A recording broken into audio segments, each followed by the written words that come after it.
महानगरपालिका निवडणुकीमध्ये महायुतीतील घटक पक्ष भारतीय जनता पक्ष आणि शिवसेना एकनाथ शिंदे या पक्षातील जागा वाटपाचा तिढा अद्याप सुटलेला नसताना शनिवारी एका हॉटेलमध्ये शिवसेना पदाधिकाऱ्यांच्या बैठकीत आमदार विजय शिवतारे आणि शहरप्रमुख नाना भानगिरे यांच्यामध्ये शाब्दिक चकमक झाली।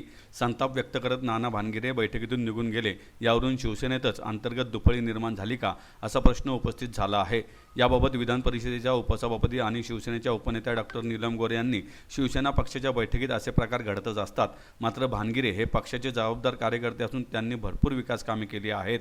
भानगिरे यांचा गैरसमज झाला असल्यास तो दूर केला जाईल अशी स्पष्टोक्ती दिल्याने या वादाला दुजोरा मिळाला आहे। अक्षरशः नाराज होऊन गेले, उद्विग्न होऊन गेले। त्यांच्यात आणि शिवतारेंमध्ये काहीतरी आतमध्ये वादावादी झाली शाब्दिक, आणि नेमकं जेव्हा युती तुटणार आता नेमकं काय ते आले आणि आल्याबरोबरच त्यांना काही फोन आला आणि त्याच्यानंतर ते तातडीचा काही निरोप आला म्हणून निघून गेले।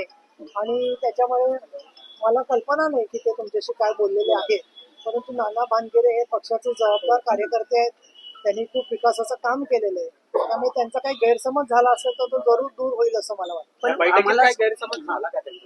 नाही ते बोलतील ना। आता आम्हाला त्याच्या संदर्भात काही भाष्य करणार नाही, कारण बैठकीमध्ये बाकीची चर्चा सगळी झालेली आहे। त्यांना काही तातडीचा फोन आल्यामुळे ते निघून गेले, त्यामुळे ते तुमच्या समोर होते।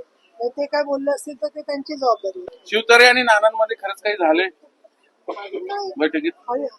मला असं वाटतं असंच खेळत व्यवस्थित चर्चा चालली होती, आणि अशी शिवसेनेच्या मध्ये चर्चा नेहमीच होत असते, त्यात नवीन काहीच नाही। मग असे रागात का निघून गेले? तुम्ही दिसलात त्यांना म्हणून मला एक निर्णय कधी होणार आहे?